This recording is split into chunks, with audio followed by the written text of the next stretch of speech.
Season 3, Episode 10, The Darkness, Luke and Kyle. What do you do? Go. Kyle first. Yeah. I'm still, I think, a little bit shocked at everything that went down. I am glad I didn't go with my original plan, which was to watch it like right into the recording. I'm glad I've had some time rather to kind of sit and process and so on and so forth.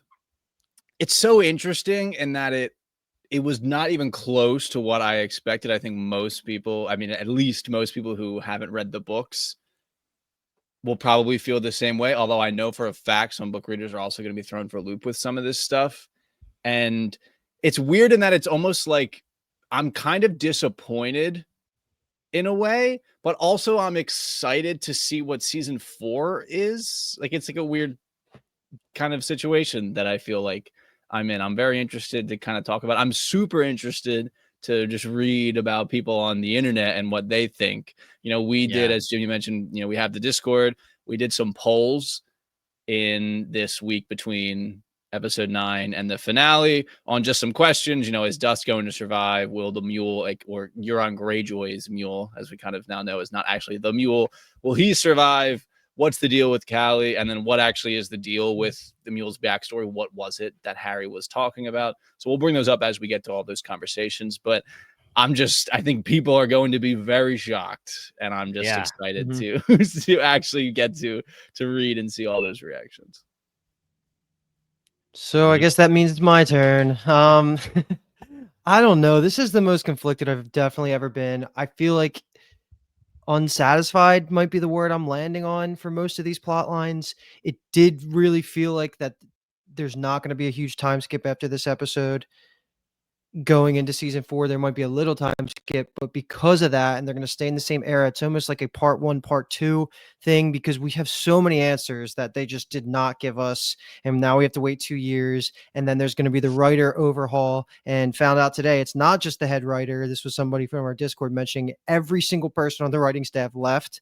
Yeah. Besides the head. So like, I just don't know how I feel. Like, this is the toughest thing to podcast on, because like we have zero pulse of the community besides the little bit of polls that we have, but that's without the knowledge of the finale. I feel like the Mule, like Euron Greyjoy as a character, he gets a thumbs down now that his arc is done. Yeah. I just don't think that was satisfying. They didn't give us nearly enough on the beta reveal for that to work for me, for us to have to sit on that for 2 years. And like, we're going to talk about that. Like, is that a good twist? Is that a bad twist? Who knows, until we get the real background connections into what caused that all to happen. Like all the superimposition or superposition. Is that when you put somebody else's face over the Mule? Like, there's just so much that I feel like we have to really matter talk. Yeah. Be superimposed. I was leaning into that word, then I chickened out and I said superposition. So yeah, you're right. But either way, like I don't like anything to do with the visions of the Mule and all of Euron's character now that we're here. Pritchard as a character gets a huge thumbs down for me too. Like I think that was crazy. And the superhero jump of Gale dive into Earth was wild. We'll talk about that. Those are pretty much all my negatives. I assume, right? Wild. Like, it was cool, but it felt like it was out of Marvel. But I was like, what the hell am I watching right here? I don't really know about that. But to switch it to the positives, I was very worried and I was ready to tear this thing up if they didn't have some sort of opening for Demerzel to come back. But if you guys convince me that Demerzel is not coming back, then I'm back on the super negative piece. Like, there's potential for her consciousness to have transferred and they could save her in some way, maybe. And then the Cali stuff is the coolest stuff, I think, for broad strokes of how it paints a future for this show. But there's just so much that I think I need you guys to talk me off the ledge for, where I'm hoping I'm not going to be overly negative here. And as I'm looking at my notes, it's just a lot of unsatisfying answers to things. And I feel like season 1 and season 2 did a much better job of handling that, at least going into the finales. But I don't know. I'm hoping by the end of this podcast, I'm a little bit more positive about it. Jimmy, are you more positive than me? All right, Luke. I'm going to choose my words carefully here. They shocked me and they left me speechless. so speechless that I'm going to say, and thank you so much for listening. Podcast is over. I don't think in a good way at all for the Mhm. speechless part and the shocked part. I don't want to be like super hot take, super like biased right now and say this was a bad episode, but it didn't do it for me. Mhm.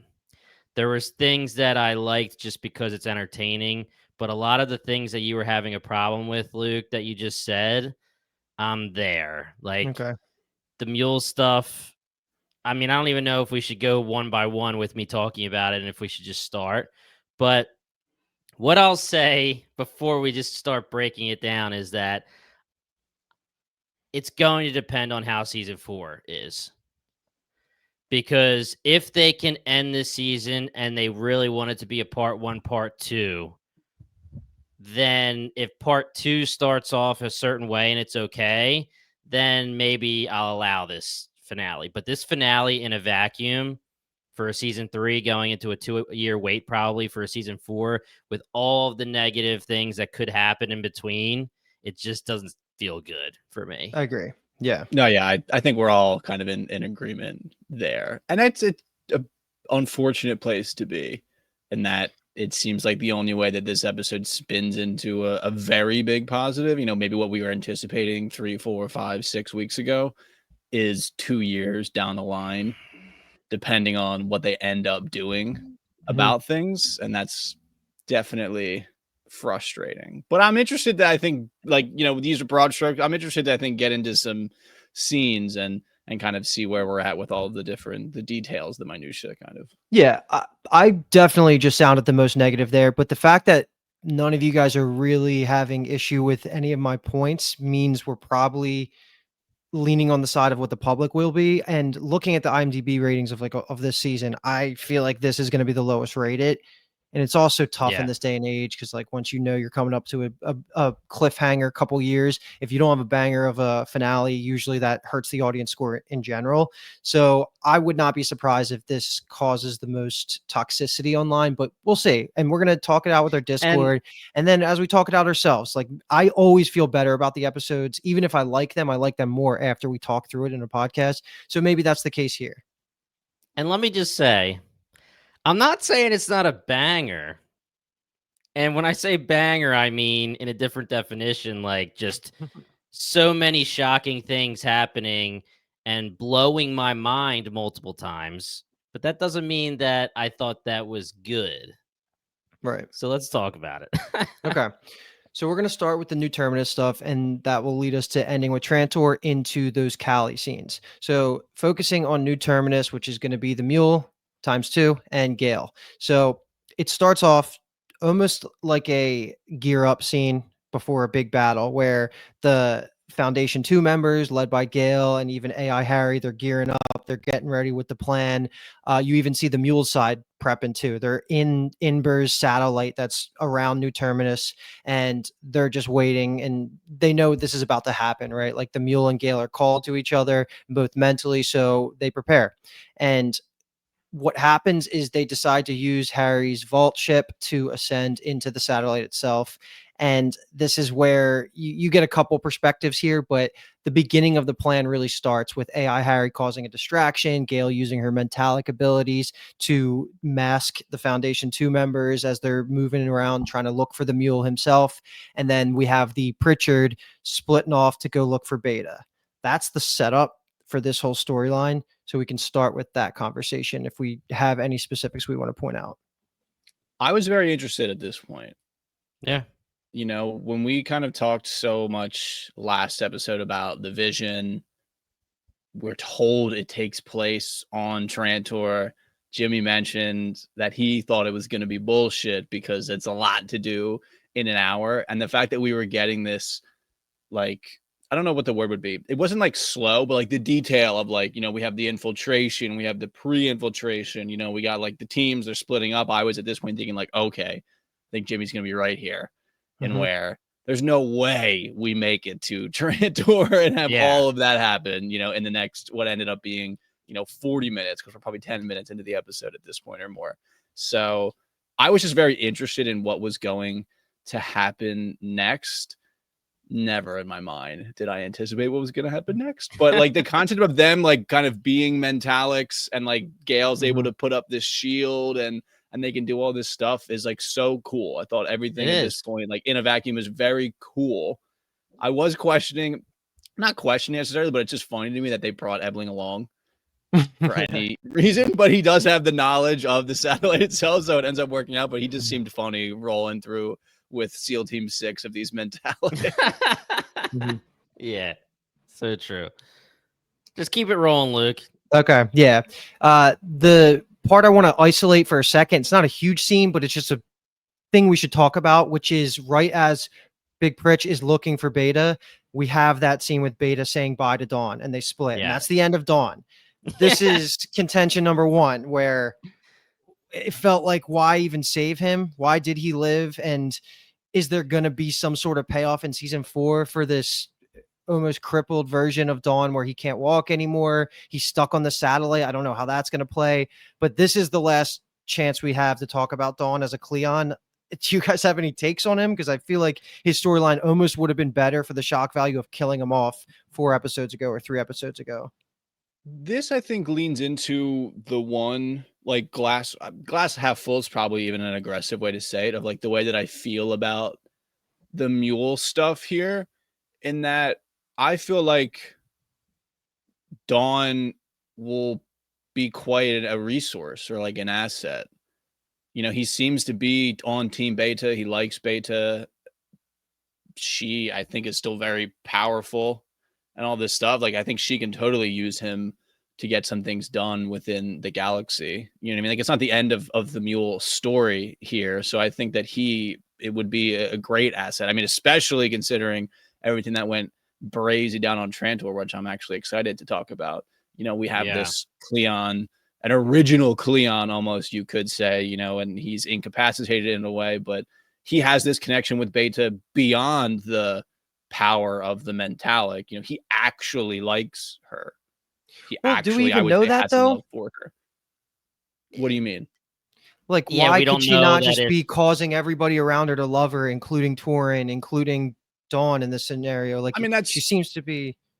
Yeah, that's totally fair. But I feel like part of the concept of her using the love thing is that it's kind of similar to what we got earlier in the season with Euron Greyjoy Mule, of like, I could do all of this stuff to you, but also like the fear that I can impose is also beneficial. But it's kind of not necessarily the flip side of that coin, but like it's almost even more powerful when people follow her without her having to use the powers. You know, I think them both being prisoners created a bond there beyond her using the power. And I do think that there was something to learn when the reveal is given to us, and Torin still loves Beta, right? He reacts surprised, and then she compulses him after. So to Kyle's point, Beta and Torin seemingly are in love and married without her compulsing him and making him love her, because why show us her compulse him, you know, again? So that could be, you know, to Kyle's point, when it comes to Dawn could genuinely like Beta. Now, I don't know if, say, Beta shows up and she's like, by the way, Dawn, I'm the Mule. He may be like, whoa, where's Gale? Right? And then she may have to compulse him there. But I do think that one of the big points to Dawn living is exactly what we got on Trantor, right? All of the Cleons are gone. There's only one left. You know the deal, though. Like, we'll talk about it more when we get to the Trantor storyline, but there could easily be hidden tanks with more Cleons in case something like this happens. Let's just cross our fingers for our boy Day, man. Dude, seriously. Yeah, but Dawn being alive is definitely significant to Darkness, if that's what we're going to call him now. Because if Dawn shows back up eventually, even if he is on Beta side or not on Beta side, whatever it is, having another Cleon be alive could cause problems for Darkness, because now it's turning more into just the typical, yo, I got the power, I'm the big dog. And if Mhm. another Cleon can show up with more power, as in the Mule or whatever it is, it could be that battle, that clash, who's going to really take the throne, etc. Yeah. And I was And just thinking, like, maybe they do turn Lee Pace into like a Lee Pace that can't walk, right? But you can't even take that big of a time jump, because then you lose the actor for Gale, you lose the actor for Beta. I mean, you probably don't have to lose Beta, but you would have to age them up if we're talking the difference between Dawn's actor and turning him into Lee Pace for the next season. I don't know, but there's just no Okay. way that Lee Pace isn't going to be in season 4, right? I would That's hope not. interesting. For a second, it took me a second to register what you were trying to say. Okay, so you're saying that Dawn could turn into Lee Pace looking Day, but just Yes. have his leg issues. Mm-hmm. Yeah, It's there's tough to make it obviously work, but there's obviously a route for Lee Pace to show back up, and like you said, he's got to show back up. mhm. Yeah. There's a I lot of honestly- people that I said got to show back up, including Demerzel, and Yeah, we'll talk about that too. Yeah, we'll get there. We'll get there. The more we talk about it, though, I really feel like there's a scenario, and that this is actually the most formidable version of, let's say, the Mule, as kind of a galactic force in a way, but it's also not necessarily an antagonistic or like an aggressive, negative, evil, violent Mule, but like if you take Dawn as a representative of the Galactic Empire, we have Big Pritch is kind of you could say, a representative of the outward facing galaxy of the Foundation, First Foundation, to what everyone And knows as second. just the Foundation. Yeah, Yeah. Beta and then Tauren combined are, Tauren at this point is kind of like the heir to the Traitor Alliance. The Galactic Council has been wiped off completely, so we don't really need to worry about them. But that as like hey, look, we've got all of the parts of what were the old ruling factions. Like they could kind of just create this united front, if you want to use that term, obviously with Beta being the mastermind puppet master of all of it through her powers, but like they could probably do some damage within the galaxy. Like Second Foundation doesn't seem to be in a position to kind of explicitly get out there. Empire at this point is ruled by, from our perspective, just a crazy Brother Darkness with no Demerzel, and the robots we'll talk about that later. Yeah. God, there's so much to take in for this. And I do want to spend a lot more time talking about Beta as the Mule, but I guess Yeah, of that course. reveal will come. To get us there, there's the only thing I'm going to throw all at us, and then we can really talk about the Mule, is like we see Beta compulse Pritchard, right? In the hall, in the hall, Well, right? And we don't know that what we see it at the time. what do you mean? Yeah, I know, but that's what was happening there. But that's what was happening. But let me ask you the question. When he says the Mule's here and then he gets compulsed, did you have any questions about Beta at that moment, or did you just think that Euron Greyjoy was close? Oh, I mean, Kyle's saying I would yes. say, yeah, those two things aren't necessarily mutually exclusive. I definitely was having some questions about what her deal was. She kind of had like a weird facial expression. She was kind of shot with like the shadow ness over her face, but my mind obviously didn't jump to she's the Mule. Right. Yeah. And that was all happening while the climax of getting to the Mule occurs, and then the fight happens, right? Like we have what Kyle already mentioned. Ebling shows them the secret passage. They didn't know how they were going to get to him because they shut down all the electricity in the station, and using the bomb through the secret passageway for Ember, they end up just having the confrontation here, right? Like we'll use the Mule for Euron right now, like for conversational purposes. He gets a couple kills in, which I thought was awesome. He was showcasing his powers. There's this back and forth, this great narrative that's building to some thematic conclusion, of course. And then the mental battle starts happening between him and Gale. And I thought this was awesome.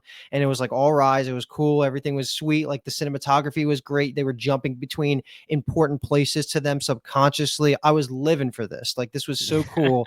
And then as soon as the twist happens where the Mule thinks he has the upper hand, it's just classic cinema, and they flip it and Gale overpowers him after breaking his compulsion. This is just a main character moment, of course. And then she just takes it a step further and just takes the knife and slits his throat. And that's when she realizes that the real Mule's not dead, and then enter Beta. But before we even talk about Beta, let's do it. Let's just break down our overall thoughts. I kind of queued it up at the very top of the podcast where I feel like the highest on Euron the Mule as a character, but I did say multiple times, if his end this season is bad, like I'm going to retroactively adjust my opinion. And that's exactly how I feel, where he was a scapegoat, and now looking back, it just doesn't land because of how much of a scapegoat he's been, and all the visions back from season 1. Every time he's on screen, like his story has been about this, why he has the confused backstory of thinking he's Beta. I guess that all goes in together with Beta being the mastermind, but overall, I don't know. I just wasn't super satisfied by this. In order for me to say what I want to say, we kind of do have to talk a little bit more about Beta, which we'll get into. But my response to this whole reveal was ...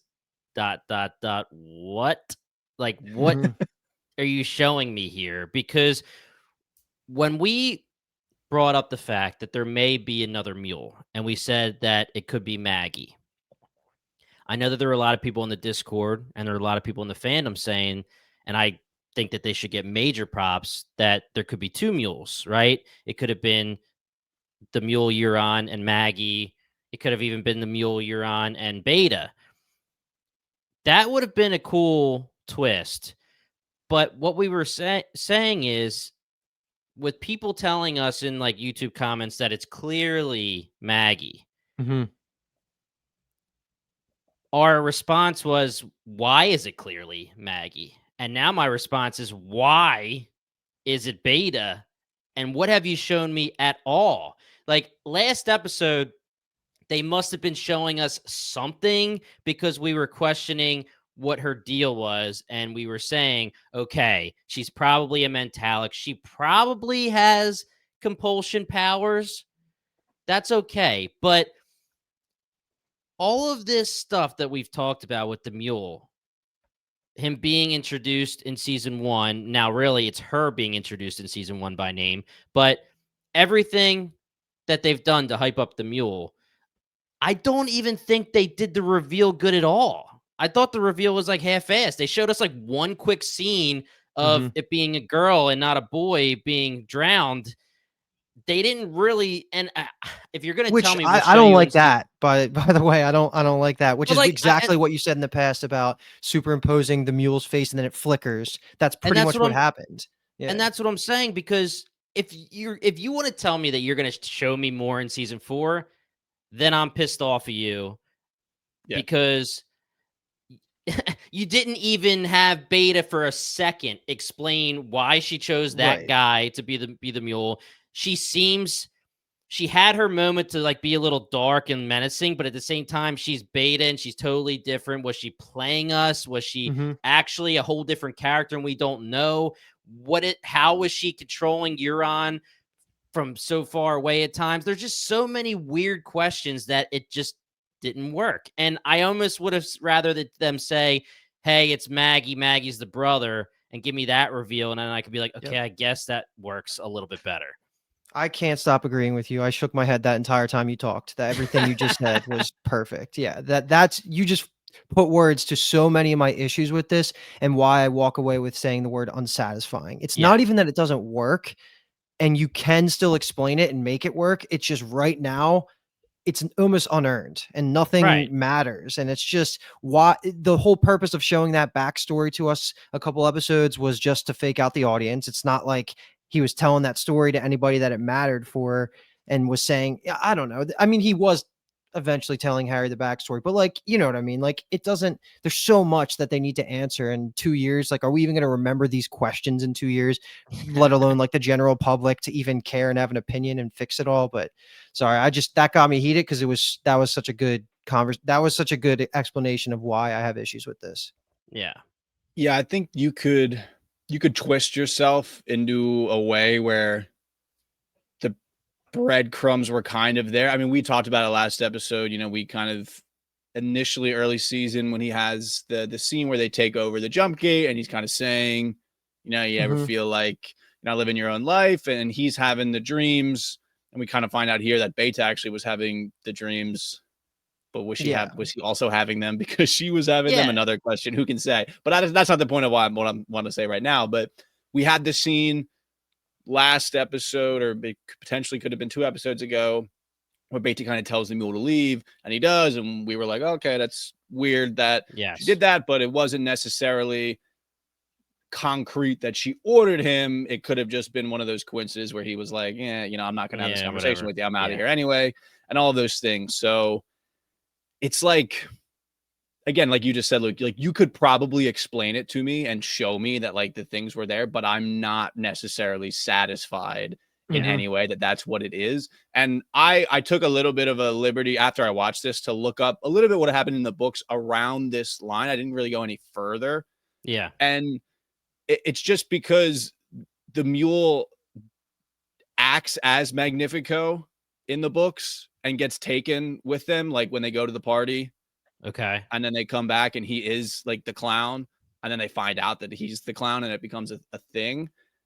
It's not like, so like they kind of copied that, but pasted it onto Beta's character instead of so why Maggie is a character is like, what's the point? Well, I would have paid, and I would have bet an infinite amount of money that when they were in that like 5 seconds before you find out who the mule is, that it was Maggie. I was like, they're zoning in on him, of course. And it was written where that had, if you're going to say Beta had breadcrumbs, she had a breadcrumb where Maggie had more breadcrumbs. That would have been more believable. But also to that YouTube comment that was saying like, it's obviously Maggie. Clearly they read the books and were just like acting like they didn't. If that's the case in the books, because the show was never clearly, and if that was something from the books, they were like kind of taking that approach of, which lame of them because that's a spoiler, but it didn't even work out that way. I would have liked it to work out that way as of this moment, but again, if season 4 explains it well enough, I still think Beta is an amazing character and her actor, like hell yeah, give us more of her. And if she's going to be a centerpiece, like actually like to the level of the mule, I'm all for that for future seasons. It's just right now it burns a little bit.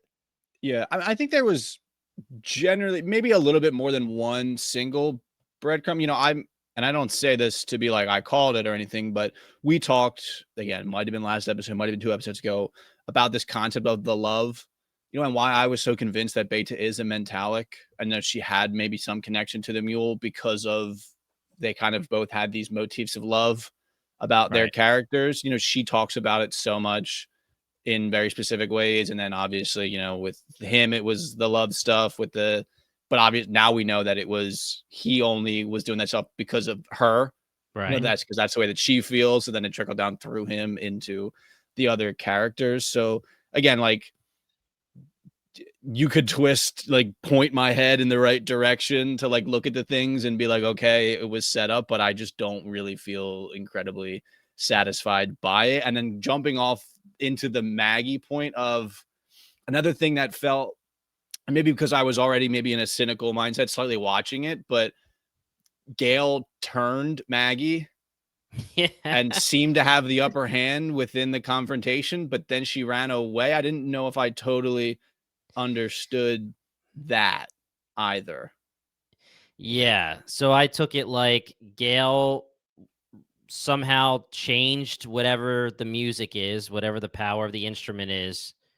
Whether Maggie was fully aware of what he was doing or not, I'm not sure, but she basically reversed it so that it would hurt the mule.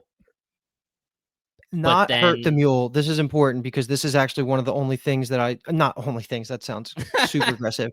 This was a really cool little tidbit of a callback. If you remember, it was only the 1 or 2 episodes we had on Ignis when we were dealing with the Tellum, right? The original Mentalic. Yeah, there was that whole mini arc that Salvor was dealing with about like you have your own tunes and songs. So it was a mini callback of saying that Gail said he's not playing the mule's song anymore. He's playing my song. So whatever's attuned to her to make her more powerful. So I was actually okay with the overpowering of the mule just for that little reason. But I still don't understand why she started sprinting away and like what her game plan was when she goes back. It's not like she's going for the vault because she left AI Harry up there with the vault. I'm a little confused at where she was going. But again, this is like a part 1 to part 2. Like we're going to get exactly what she's doing at the beginning of season 4. So it's going to probably play better in hindsight once the next season's out. But right now it's just confusing. And why leave a year and a half up in the air like that for the main character of the show? Yeah. And I really don't want to beat a dead horse with the Euron stuff. And I guess we can, and we're almost on our way out with Euron anyway. But we just don't get anything where, Kyle, you were kind of talking about it. Does Beta as the Mule, or did Beta as the Mule, just implant something into Euron and say, all right, you believe you are me now, and this is how you are going to act. And while you act this way, I'll secretly just be me. That works for Euron's character, but how does that cause Gale to have these visions for 2 seasons to see the wrong Mule when even if I guess Beta's plan would have been to have him be the face of the Mule for the entire takeover of the galaxy. And I guess that works, but So I think what Kyle was saying too was that we are to assume that the throwdown between Gale and Euron's Mule within her own mind space was her vision, right?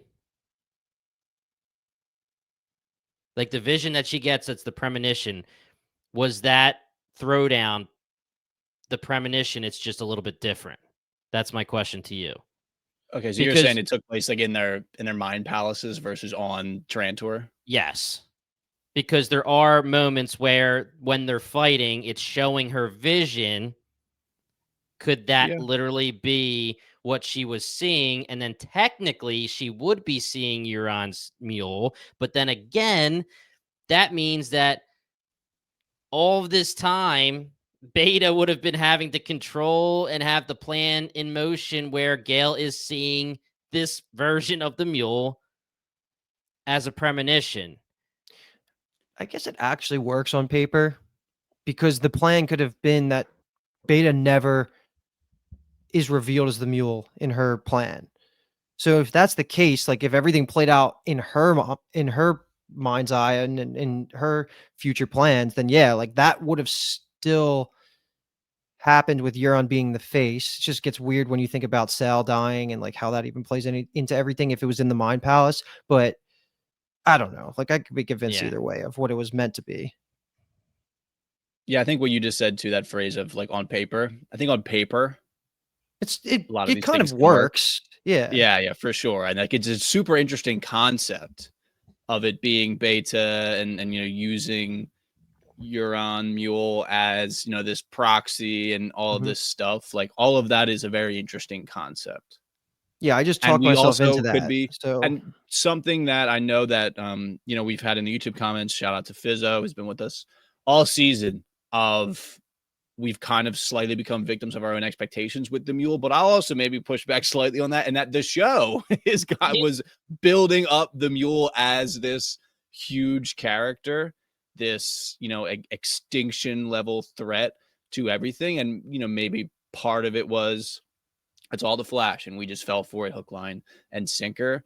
But I don't know if that's the best way to advertise the show and like develop a storyline, and where like you're purposely trying to fool us, and then we're getting our expectations up, and then it turns out that this guy was a fish and he just kind of dies flopping on the table with his neck slit. Gale the whole reason it seemed like Gale defeated him, for sure, that he's not actually the Mule. So maybe he's not actually that strong of a mentalic, but you could again push back that he still did the controlling of the fleets. A lot.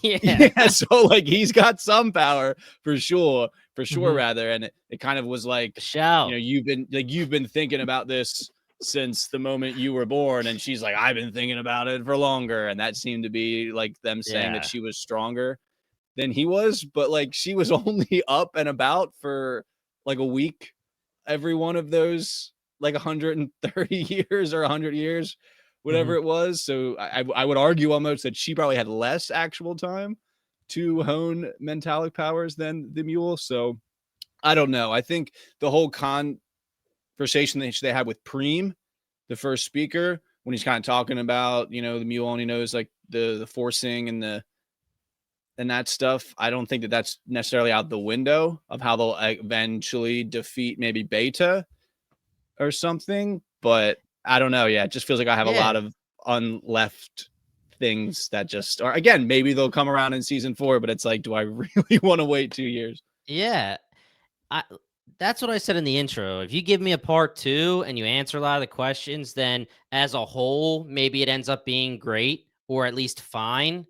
But just the way that it came out for this, like, I even have questions about what you just said, Kyle, where is this Beta, like, is this version of the Mule as Beta a whole different character than the Mule that we got from Euron Greyjoy's Mule? Like, is she putting herself into Euron Mule, or are we to think that the character that we got from Beta, where she was showing a lot wider of emotions than Euron's Mule was, is that actually her? And then that wouldn't, to me, be a weakness like they were saying. Because again, I think that there's something about like what you were leaning into where her and Torrin seemingly were in love and married without her using her power on him. And again, I don't know. She obviously has some power of compulsion as just Beta talking. Like, obviously, with Torrin's uncle, she talked, quote unquote, everyone drank to him.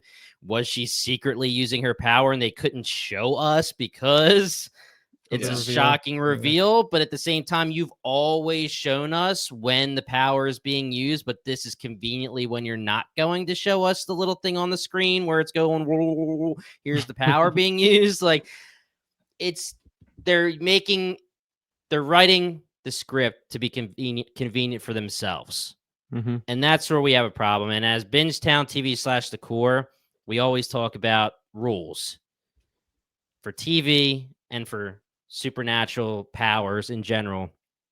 And I don't think they really went by the rules for this one. Yeah, it's just writing things in the show to fake out the audience watching the show, not even the characters within the universe. And that's where it always gets a little weird. Like my last comment about the flashback of it all, they could have made that work a little bit better, but also was the sibling just a total red herring and that never even mattered at all? Is there still going to be some payoff down the line for that? I don't know, but at the end of the day, I like don't think the sibling we're mattered. owed, the sibling probably didn't matter. Yeah, we're owed 20 more flashback scenes up to this point about Beta and her storyline, which they should definitely give us. And that's probably what we were clamoring for Euron as a character, thinking he was the main Mule this season. So if you're going to say that it was all to build up Beta, so now we've gone 3 seasons to build up the real Mule, they're going to have to deliver beyond expectations for her backstory. How we got to this point has to be believable. I have to both understand why I was rooting for her this season, but also accept her goals and like her motivation of why she wants to kill everybody and take over the universe and kill Gal. Like none of that feels like something, if you were to hand me the script, say write it, I would be going from scratch because I have nothing to work with. And that's what it feels a little weird about it all, especially because they are literally handing the reins over to a new writer fresh. So we don't know what the season 4 writer is going to do here. And talking about something sounding good on paper with Beta, if the explanation is, and Kyle, again, to your point, breadcrumbs were there. If the explanation is that Beta took a guy, aka Euron Greyjoy, and pretty much ruined his life by implanting her pain and suffering, etc., into him. And as he said in one of his scenes, do you ever feel like you're not piloting the ship? Again, basically, he has no control over his actions, his body, his pain, his emotions. That's a good story to tell. But then the questions are, did she find a mentalic with her similar powers and he can use similar powers? Is she able to give her powers to other people? We know, at least we hope from how it was explained in this reveal, that she wasn't tricking everybody around her and it was just like a flip-flop super composed, where if you see you're on Greyjoy, what is it actually? Superimposed. What did I say in Dark Matter? There's something I said in Dark Matter that was hilarious too with it. But anyway, superimposed herself onto Euron Greyjoy's mule so that when they're looking at Euron Greyjoy, they're really seeing Euron Greyjoy, but it's Beta. That can't be the answer either now because we know that she was in another spot at times. So there's things that are just cool, but it just, and again, beating a dead horse, but it just didn't come out. Right. No, it was worth talking about it to that extent because that is the whole point of these 3 seasons build up. But I think we covered as much as I want to. Kyle, you have a final thought? 2, I guess, just to clarify, the sibling was only important in the sense that it was the representation of what her parents' love was actually going to instead of her. But I think people pick that up for sure because pretty much explicitly says that. Gale says that to Euron Mule, but it still applies to Beta. The second one being, I feel like people at the very least are going to be shocked by this. There's no way on that. This is if it's not anything else, it's shocking. Book readers should be interested in some way to be like, okay, never saw this coming with the Beta aspect of it all. But just to talk about the polls that we kind of ran in our Discord before this as a little bit of a quantitative level of evidence for people probably going to be shocked about this. So we had 64% of people in the Discord said that Euron Greyjoy was going to survive this season. Okay. We were all 3 of us kind of on that boat. So they definitely pulled a quick one on us in that sense. And then almost maybe on the other side of the coin. So we ran another poll that was kind of what is off about the mule. This was you can choose multiple answers. So we had it as Maggie is the mule. So we had 29% of people were on that train. So people were thinking, again, within that line of Euron is not actually the mule.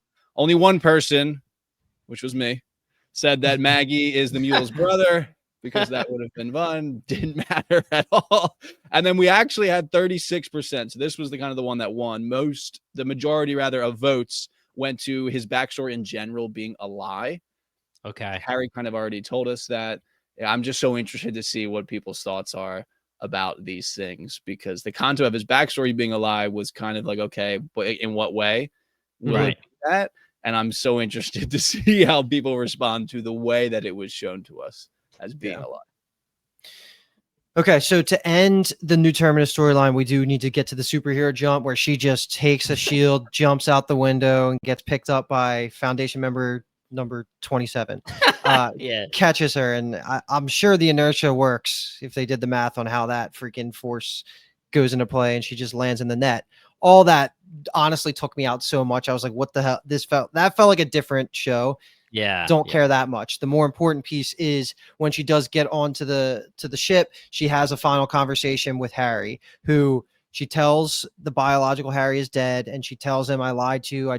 You heard what you wanted to hear. I was never actually going to help you get a body. And he is distraught to the point where he's almost going to beg her. And I don't know if that's going to turn him into a supervillain because or is he going to find a way to do it himself and get a body? I really don't know where that storyline's going, but there's not too much dialogue there, which again, I would have expected way more in a finale. He says, unless I'm mistaken, doesn't he say, I'm sorry I couldn't tell you it was her? Did he mean that in a way like I'm sorry? He did say that. So did he mean that in a way where it's like, I'm sorry I didn't ascertain and get it right that it was her? Or did he mean it as in, I knew it was her and I didn't freaking tell you, which would be ridiculous?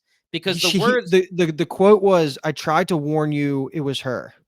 Okay, well then that's ridiculous. I also agree. I forgot about that quote. Yeah, I totally forgot about that. So that means that the rebel Harry must have thought that you have to allow this reveal to happen for psychohistory. Is that the only explanation you can give me? Rebel Harry, who does whatever the hell he wants and Hober Mallow this and give the Prime Radiant to Demerzel. I'm not going to tell you Beta's the mule. I don't know. I like the way it sets him up, him just being this completely wild card, potentially villainous character. I think one of the strong maybe points of this episode is that we leave it with 3 potential antagonists, and then also we have the whole aspect of Cali and the robots. We have Beta as the mule with Big Pritch, Torin, Maggie, whatever's left of the Foundation. we have this AI Harry who's been, in his eyes, I would say, directly scorned and betrayed by Gale. Yep. And then, we'll obviously get to Brother Darkness. And like that, I think, is a good place for us to be. How we got there, didn't anticipate any of it. That's kind of the issue that I think people will end up having with things. But like, again, I like these concepts for sure. I think he can do some serious damage. I mean, he can move the vault all around. Yeah. He can kind of go where he wants and do Yeah. what he wants with it. So what that ends up being will be quite interesting. And he says, I don't know if you guys have the exact quote written, but basically upload me to this so that I can come with you, right? So he's contained to the vault. I really liked the quote that he said where he basically is talking like the other prior to being organic Harry, where he was stuck in the prime radiant. He's saying, I am inside a vault looking and staring at black walls made of my remains pretty much for years and years and years at a time. And it's maddening. We actually talked about that for this Harry. We weren't sure if that was what he dealt with because the time dilation thing that came up for 10 seconds in one episode and him not seeming to be as tortured as the other Harry was when he was in the Prime Radiant. But he obviously says, like, I'll beg. This is awful. I can't do it. So I think they're setting him up big time to become a villain and a very strong one. If you have a Harry villain, cool concept. Yeah. We've got 4 more crises. Yeah, right.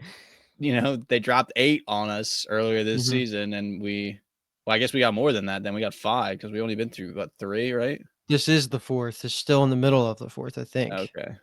Yeah. Okay.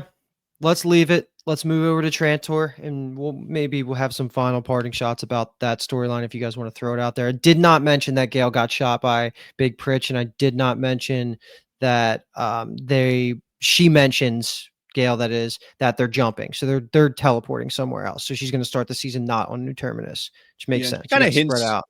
Yeah, she kind of hints at where rather she knows where they're going, and where she kind of says like, "Where I'm going, I can't help you." Yeah. Thing. So that'll be maybe interesting too. Okay, over to Trantor. This is going to get a little bit more all over the place, but I'll try and keep it reasonable. No conversation needed about Dusk preparing to ascend. We'll pick up with that in a second here, but more on the day piece where he shows back up to the palace. He has the robot skull and he just falls to Demerzel's knees and like almost is like proclaiming like his worship to her, and she's the savior. And he talks about Micah Jin a little bit here, but they go to her room, and this is where the kicker at the end of the episode plays a part of Day activating the clasping of the skull in some way. I'm not sure I understand the specifics there, but he does something with the tools from Earth, and that's important. Yeah. That's been hinted at for a really long time. But before anything can actually happen and Demerzel come to any real realizations, at least in that room, she gets called to go chase Dusk because that's her initiative or her directive, and that takes precedent. But before we talk about the Dusk side of things, what did you guys think just about Day's whole piece in this starting of the storyline? Loved the pacing. Because I was on the last episode saying I think this might be one of those like end of episode teaser season 4 things. Yeah. Where it felt like this bigger fire that like Demerzel would deal with like the palace level intrigue stuff. And then it would like be this kind of reminder or like extra like catalyst for the like larger existential level problems that she was dealing with and kind of shifting through. So I was like, damn, all right, we're getting to it right now. Like, I'm huge fan of this. And obviously it ends the kind of way it ends. But it was interesting that we're kind of getting this a little bit of like feeling around the boundaries of her initiative. That's not the right word, but directive. Yeah. The directive of kind of like she kind of wants it. And then she kind of knows that she can't. And then it's like, he's like, you don't really have to make the decision, so it's not even something that you maybe have to actively do.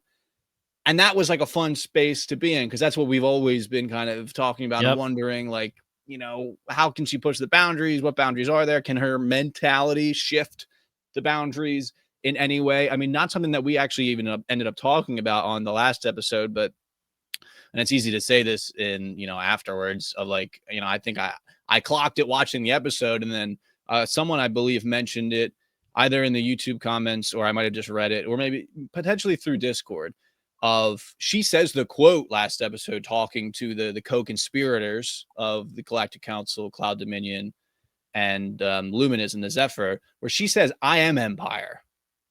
Yeah. And that felt like a little bit of a change, in terminology and the way that she talks about things, because if she is Empire, then all right. And then you can do something that's good for you. And then Yeah. then you're doing, good things for the Empire in that sense.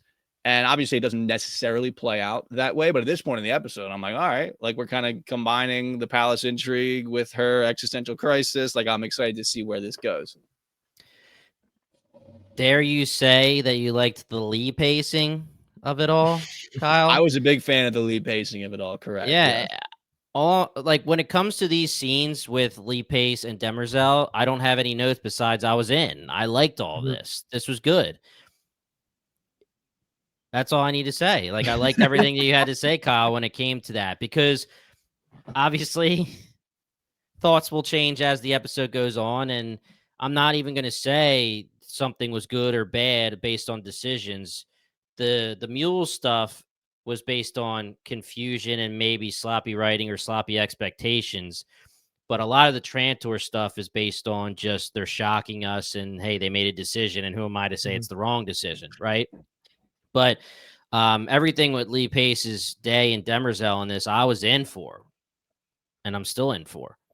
And I'm going to just go take it a step further and say the Dusk part of this whole episode was my favorite thing. I thought him as a character was the best part of this finale, like bar none. So if you stuck around and you don't hate us for hating on a little bit of the Foundation episode, this is where I'm going to give all my positives for his storyline, because my God, I thought he was, if you're going to call AI Harry the wild card, I think Brother Darkness, or whatever we're going to refer to him now is the wild card. He prepped for this ascension, but he just had it in the back of his head. He knew he was never going to do that. Just this happy-go-lucky confidence and cockiness that he had was just awesome in this episode as an actor. I thought he crushed it. And then when he is in this whole montage of what he's doing, he's going to visit the clone room, he's going back up, then he goes back down, and my God, this was brutal and shocking in the best way possible, of him deciding that he's not going to give Demerzel an option about replacing him and then dealing with more future Cleons. He's going to be the only Cleon left in her eyes, and he just murders everybody. And I love the idea of them.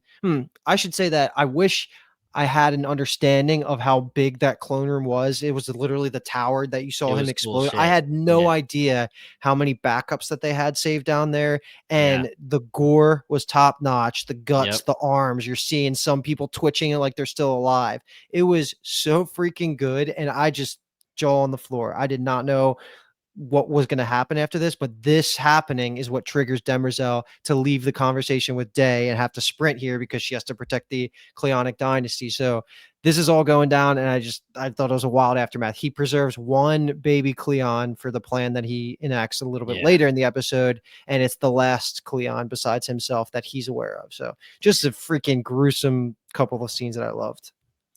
Yeah, and 2 points that I wanted to make with, first of all, Demerzel here, she was fully taken over by her directive. She's in the middle of talking to Day, and she puts her hands up in her little position, and she's like, I got to go. And she just starts robotically going towards darkness. Also, Day does give her the workaround that Cali pretty much gave her in the last episode, which was, you can make a decision, but we don't need to know the intent on your decision yet. And that should be able to get you around this. You can help me, and maybe your intent is to somehow help Empire, and maybe your intent is to somehow not help Empire, but it's all up in the air at this moment. So try to push through. And obviously it was paining her, but she was able to say, okay, like she was giving him the hand motions, go over there, do this, do that. And it was darkness that really pushed her away, but seemingly she could have finished the job with Day based on that logic of, we don't need to know, your directive doesn't need to know your intent until after the actions are done. The Dusk part of this is, I couldn't help but laugh, which is, I think, a funny maybe juxtaposition of what's actually happening. Thinking about us, I think all collectively at some point being like, what's the harm of keeping him alive a little longer to help Yeah. out Alice? Like, like we don't know how fast they actually deteriorate. Like, she kind of needs him now. And it's just like, little did we know he was literally a ticking time bomb of just going crazy in the corner. Like, you want to get rid of me? I'll show you getting rid of me. He was literally yeah, he went fucking loose as hell this episode, and it was fantastic to watch. I mean, like you said, Yeah. it was just crazy. He's singing the whole time. I mean, Mhm. oh my god, I loved all of this. Yeah. Why does he have the buttons that can just destroy everything? Whatever. So Honestly, I'm not thinking logically about that. He made a black hole bomb without Demerzel knowing, and that's Yeah. the up in the technology. Okay, whatever. Just put a C4 on there, boom, done. Yeah. But let's just keep going with it then, because as Demerzel's on her way to meet up with Dusk and see what he's doing, is when she runs into Quent, who she sends to the library. We'll pick up with that a little bit later. But this is the scene. She finds Brother Darkness with the last Cleonic baby, and Brother Day walks in about this time too, and we know what happens here. And I just think, one, like, it's okay.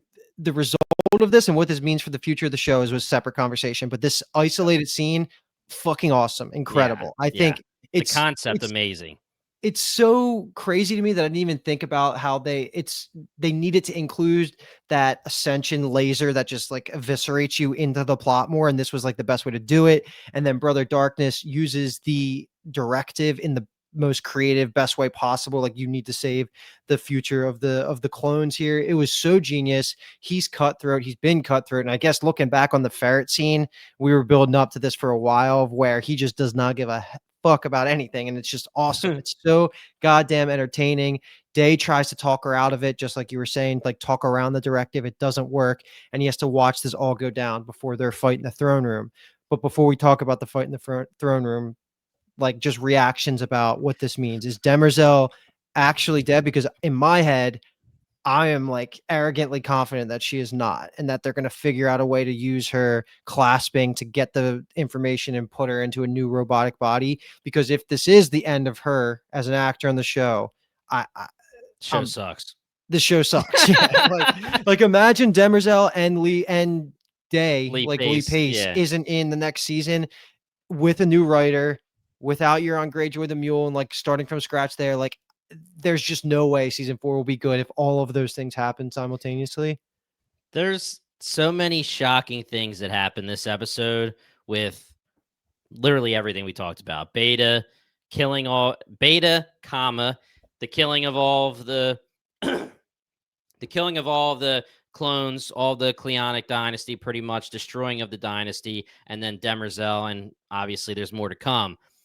Demerzel's the one I would have put the most money on not happening. This was the most shocking moment for me in the entire episode, and there was a lot of shocking moments in this episode. Mm-hmm. I really didn't expect this at all.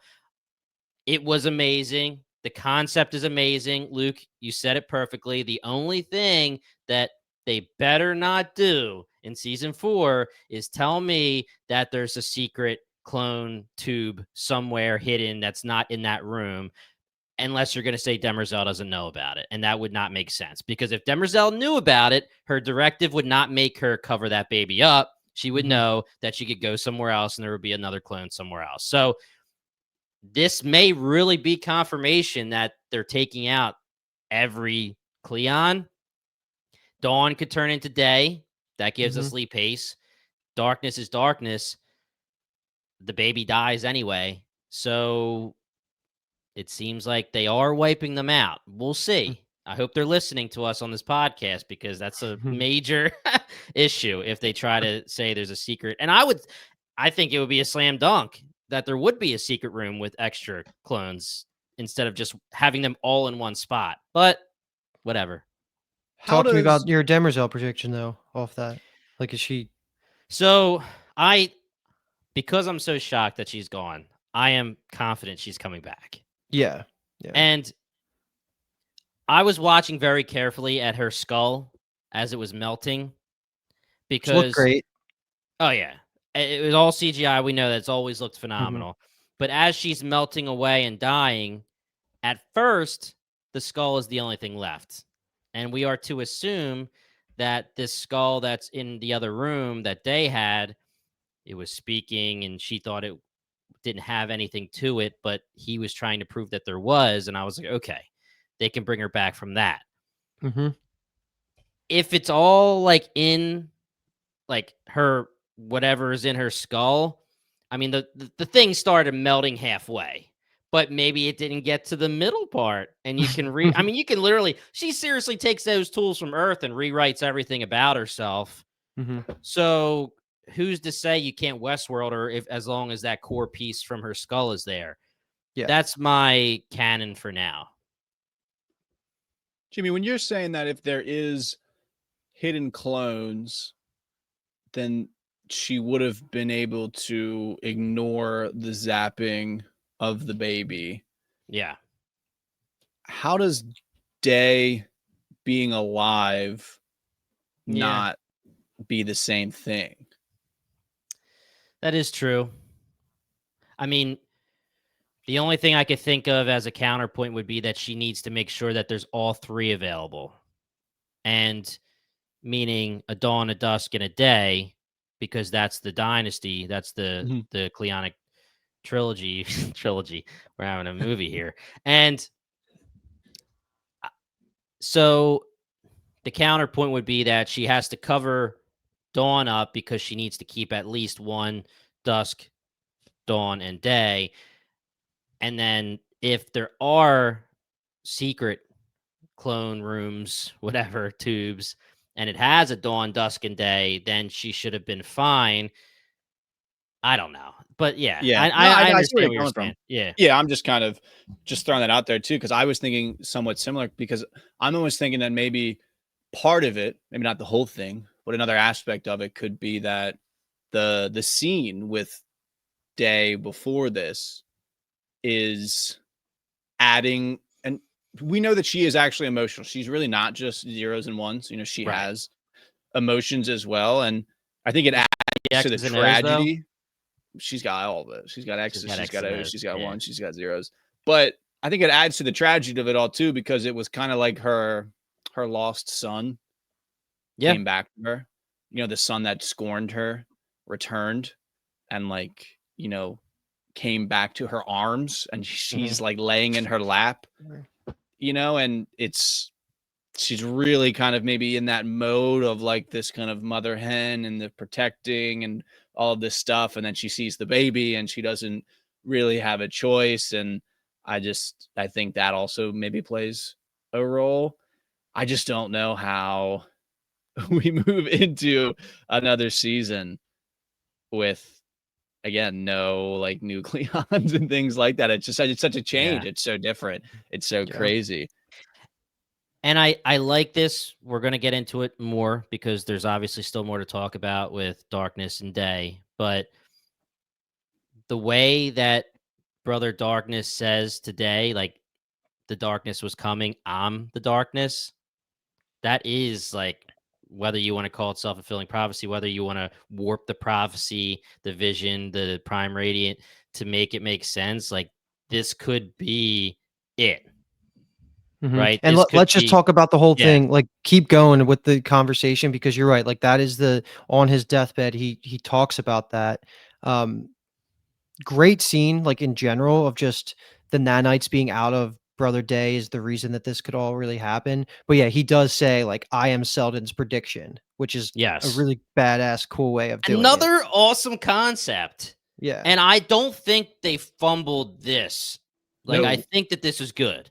Yep. this I'm was all, good. I mean, Yeah. yeah, the kind of eureka moment almost you could say that I had where connecting it to episode 1 was beautiful. Perfect. Yes. This Yes. is why Agreed. people win awards for writing TV shows. And Yeah. this is why we stick around and watch TV shows. You know what I mean?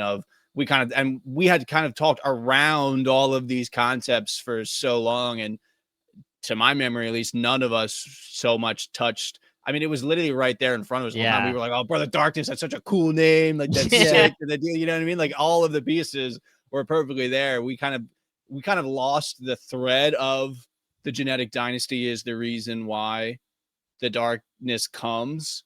You know, we were always kind of like a little bit I would say maybe mid-season 2 or end of season 2, at least in this season, we kind of lost that thread, I would say, and we're much more focused on the Mule and kind of the end of the thread of psychohistory in the Prime Radiant and things like that. But this was just an unbelievable way to bring all of that around. I really meant to look up Dusk's actor's name before we recorded because he was unbelievable. Yes, in this episode. He was great last episode. He's been great all season. I mean, he's been great all show. I think all three of them are fantastic. Obviously, we give a lot of love to Lee Pace because there's a lot to love about Lee Pace. But yeah, Dusk was just absolutely fantastic in all Terrence of this Mann. stuff, man. Terrence Mann. Mann. Shout out to you, man. Shout out to you, man. You are the man. I just it doesn't feel like a goodbye for Lee Pace or Demerzel, so I don't have a need to like say a send off. Like I just feel so overly confident that they're staples of this show and they will be back for season 4. But if this is truly the end of both of their characters, again, hindsight's going to make this look even worse. But right now, I'll give them the benefit of the doubt. And it was just as always, the Cleon storyline is my favorite thing about Foundation. And I think it more than satisfied this season as much as I was complaining about all of the new Terminus stuff. And the last thing that happens is Brother Darkness asks them to remove the other 2 thrones, which is symbolic and cool. And he's just a final stamp on him. And if he does die in between seasons and they do a weird time skip, he was one of the best Cleons ever because of his impact. Oh yeah. The Mad King. That's what he should be called pretty much. But if we're going to look at it in a vacuum and not let our emotions get in the way about missing Demerzel and Day, they were both amazing endings for those characters. If it really is the end. Yeah, I guess that's more of a selfish thing. Yeah, like, Demerzel was more. Writing. Yeah. Yes, Demerzel was more on the badass side because fitting ending for Demerzel isn't to be stuck in her directive and dying that way. It's a tragic ending for her, but you would have hoped that she would break through the directive, and maybe that's still a possibility. But a badass concept ending. Day, on the other hand, he transcended everything you could have hoped for a version of Day, for a Cleon, right? There was other versions of Day. The one, hold on really quick. Okay, I'm just making sure. My dad just randomly sends me pictures of his car effed up. I'm like, is everything okay? Jesus Christ. Oh my God. So it was like wires went down on it or something. But but you know, we've had hints before at Days almost transcending, and then Foundation does what it does, and the time skip makes us lose it. But this Day went as far as possible until his demise, and you know, having Darkness have the nanites and Day not, and him the shock in his eyes when he gets shot, and the madness in Darkness's eyes. I mean, even when he's hiding from Day and he's like giggling and he's like a little kid showing a piece of his clothing from the side. It's just wild, and it's really what we've been waiting for, and not necessarily hoping for, but waiting for with this time bomb situation. And he really was truly to the point where he went mad. Yeah, I think I'm satisfied for sure with Brother Dude in season 3. I think it's trying to set aside the emotional aspect of like I like the character so much and I wanted more about his kind of journey. But with him and Demerzel having kind of these tragic endings, I think that in itself is, that's a worthwhile story to be told and to watch and to consume and things like that. But man, I mean, him at the end, when he's just so frustrated with Brother Darkness, where he's like, she could have saved us. She could have set us free. You know what I mean? Like, that's what he really, I think, Dita always wanted. He wanted to just be normal. He didn't want to be a Cleon and Empire.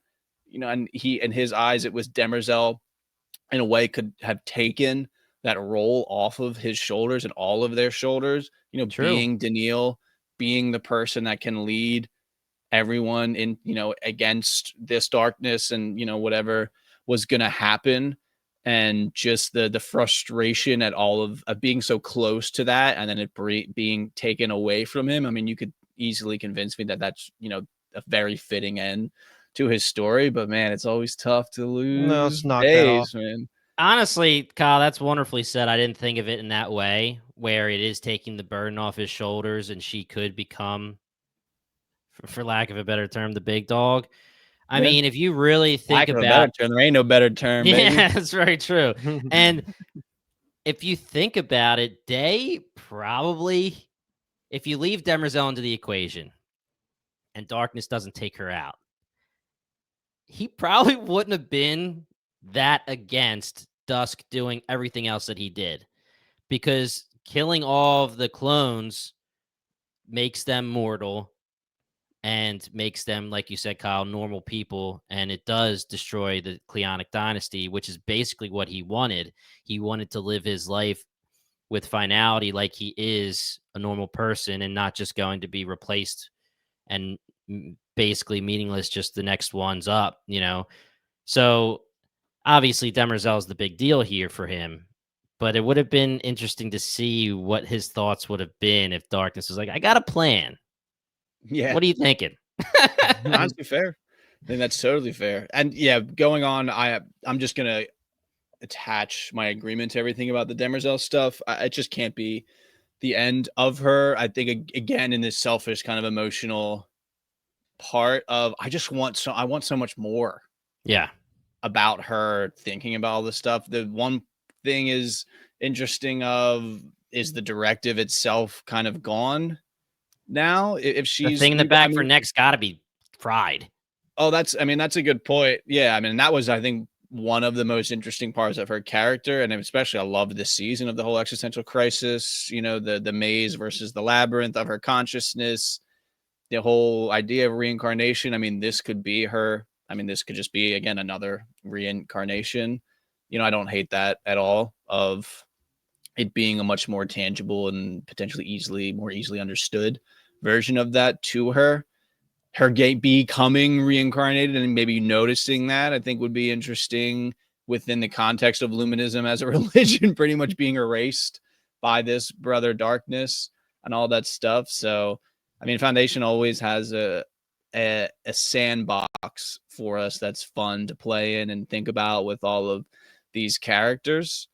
And I mean, we'll be here for season 4, I guess, to find out what the heck they're doing with it. But man, we're feeling some type of way about it.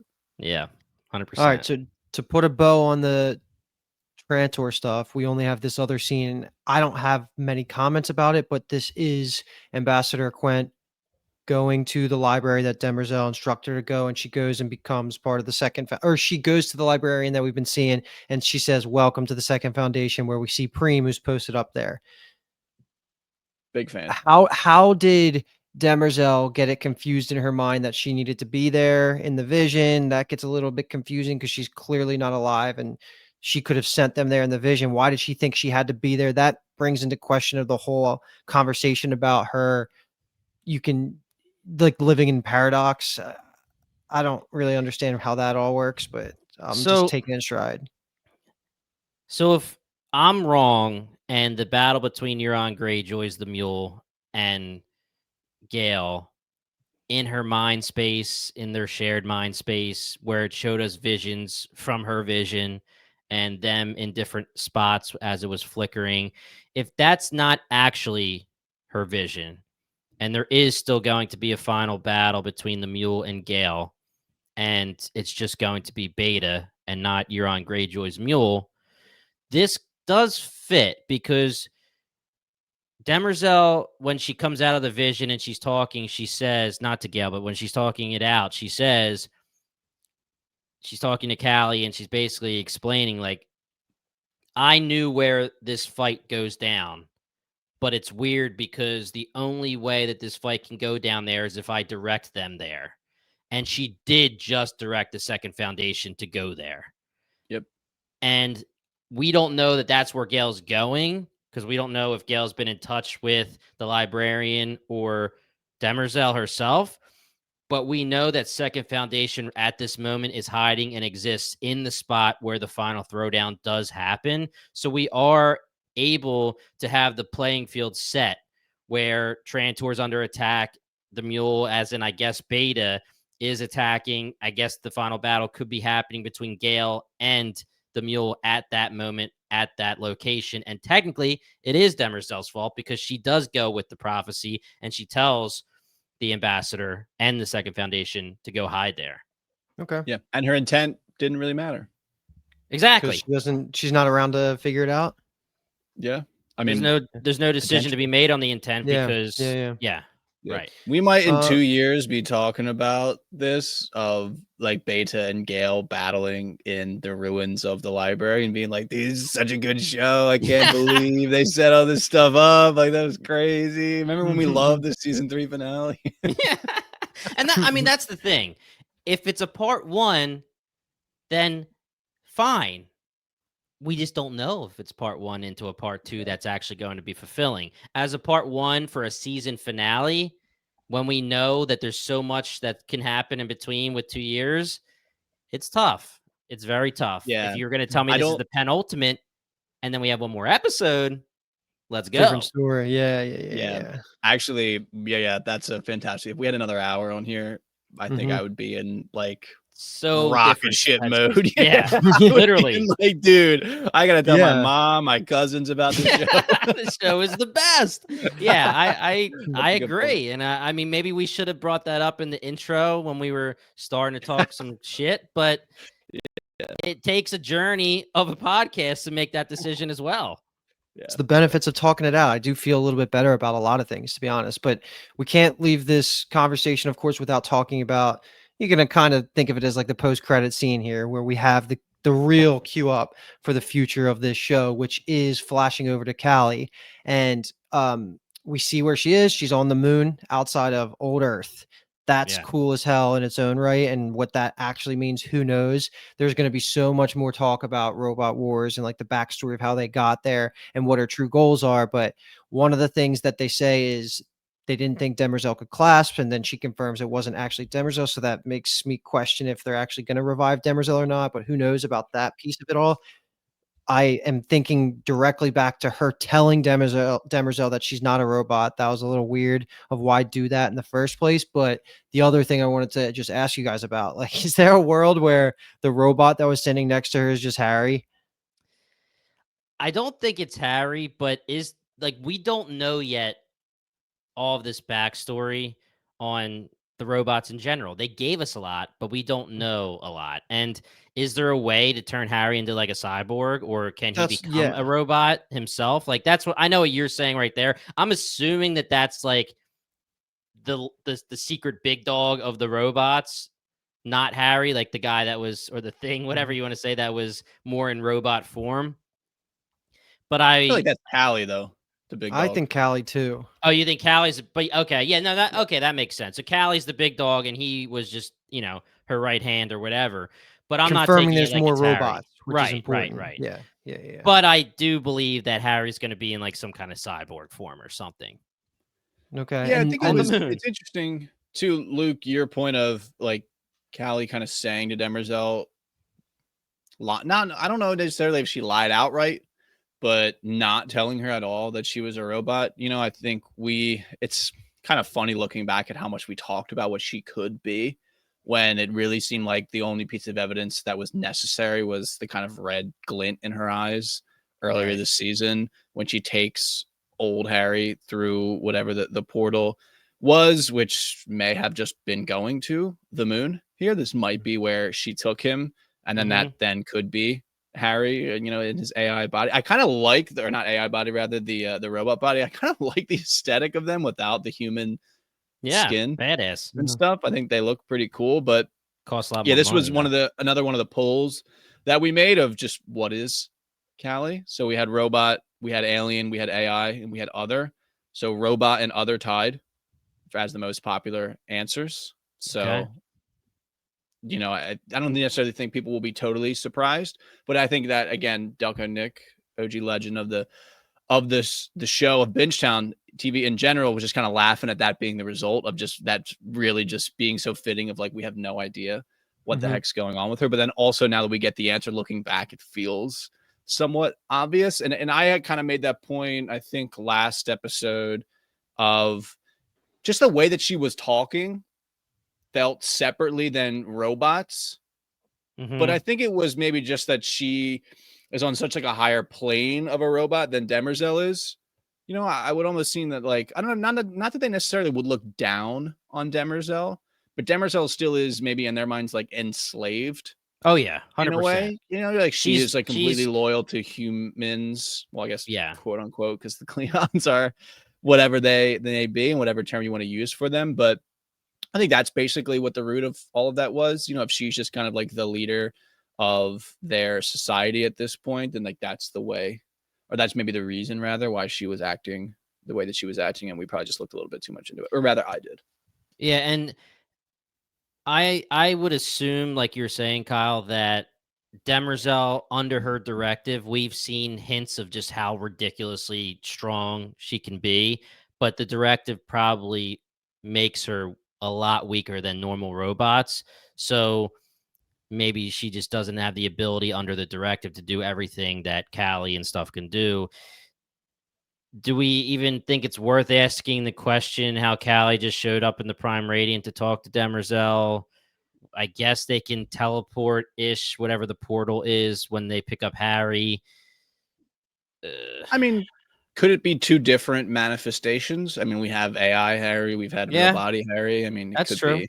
That's just messing with the audience So, again. so then, that's fair, but so back to our conversation that I had totally wrong in the last episode, where I was saying that Cali, the manifestation of Cali was the numbers, the equation, the idea of what they used to create the Prime Radiant. Now we're saying that it's a robot, but we don't know what the actual manifestation still was in the Prime Radiant. Am I like? I don't know. I think don't know what's going on there. that Cali, who created the 9th form of folding, was a human being. Okay. That, or maybe not. Now that I'm thinking about Yeah, it, well, whatever. I mean, like, you're showing like, us. Yes, but I'm just saying that whether she was a robot or human, I don't know how important that is necessarily to the fact that like she created that math that just ended up being one of the 3 pillars of the creation of the Prime Radiant. Fizzoferil actually mentioned this in the YouTube that Demerzel mentions the 3 mothers, and the 3 mothers were Yana, who helped actually like make it be able to visualize for you. Demerzel being the second, which her memories are what created basically the foundation of psychohistory. And then the third being just Cali, whether she was a robot, whether she was a human, when she created the math of just the math is what made the Prime Radiant itself also possible. So who we see in the Prime Radiant is who we see at the end of this episode, correct? For sure. Okay. So is there a possibility, besides what you just said, because I like what you said, but is there a possibility that Harry literally was working with 2 robots, whether he knew Cali was a robot or not? Or are you fully in on just what you said? Because I mean, I like what you said 100%, and I'm in for that. I just think it would be very ironic if Harry creating psychohistory, he obviously has his wife Yana, but then it's with also 2 robots when they were supposed to be extinct. I don't think the 2 things we're saying are mutually exclusive at all. Okay. Yeah. You know, where like, again, if Cali could have been a robot when she created the 9th form of folding for sure. Right. Okay. You know, and then if she is a robot, then she would be immortal in that sense, where she could have worked with Harry for sure. So it both, like, the answer could be her math that she created, or it could also be her physically being the robot and working directly with Harry. Right. I think both of those things could totally be the answer. And it seems to be that she is a robot, so it seems more likely that she was maybe physically there. Cool stuff. I like this. I mean, here's the deal. Everything that has to do with Cleons, Demerzel, Day, Dusk, Dawn, we've always been like A+. And it seems like they slam dunked all of that from, we really love season 3, and we loved most of season 3 from all storylines until the confusion of this episode. We've talked ourselves into it maybe being a part 1 on the foundation side of things, so maybe it can be retroactively fixed when part 2 comes out, but the Cleon Demerzel stuff, slam dunk. And that's what we've always loved the most. The Gale Foundation stuff, we've always joked that it could be like 2 different shows. If you tell me there's a Cleon show with Demerzel and the robots and that's just the show, then all of a sudden we have like 9.0 IMDb every episode. But there's so much to happen, and it's not anything at all that's making me not want to watch the next season when it comes out. It was a little sloppy. It was a little murky on the foundation side of things and the Mule side of things, but there's plenty of room for us to be like, damn, we were wrong. I'm not going to ever say that I'm wrong in this moment. I think that we all agree that in this moment as a season finale, there was some sloppiness and some weird decisions made. My last question to you guys is Earth being something that is now becoming a topic, a storyline of this TV show. My assumption was almost that Earth was just extinct and not habitable in this timeline of Foundation, just because the way that they talk about it is like, oh, I think there was from Earth. Like they kind of talked about it like it's in the past tense, like it was like a legend almost. Yeah, that's exactly what you got when Sal was a kid learning from her dad, like where humans came from. Right. I love the idea of always looping in Earth and things like this. And if your robot's living there as like the last refuge of what could have survived the robot wars, that's great. I love everything about that. That's a perfectly reasonable excuse. And you can even loop in like the environment's not livable for humans, which is why the robots are there and they're on the moon. So I like all of that. I have zero predictions of where it's going, but Cali does say here, or maybe it's her robot buddy that says somebody's reaching out to us, and then I think it is Cali that chimes back in and says, then all the pieces are set in place. So it almost feels like they have their own form of psychohistory, or maybe Cali's just running it to a further viewpoint than what humans can, and everything is going according to plan for her. And that could be like a really fun dynamic of like caring about the Prime Ratings prediction of the future for humanity, and then her caring about it for the future of robots, and then putting that up against each other would be like a fun storyline if they wanted to take it that way.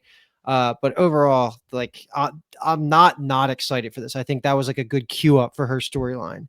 Everything of my hang up for this season, or not this season, this episode almost, is all around what happened with Gale and the Mule. Yeah. So 100%. Overall, fantastic show. Weakest finale, but doesn't mean that the season was bad. I don't regret like breaking down every single episode. Thought this was like a really fun time doing it with you guys, especially the Rooks and Vets was amazing for me.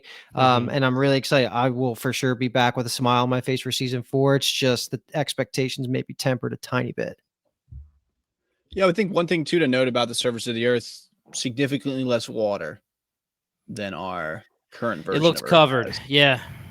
Yeah, definitely less water. So I don't know if that's a commentary on anything, but I clocked it. Just let you know that we're here, baby, all hour and a half. We're looking at detail. We probably missed a ton, but we're trying.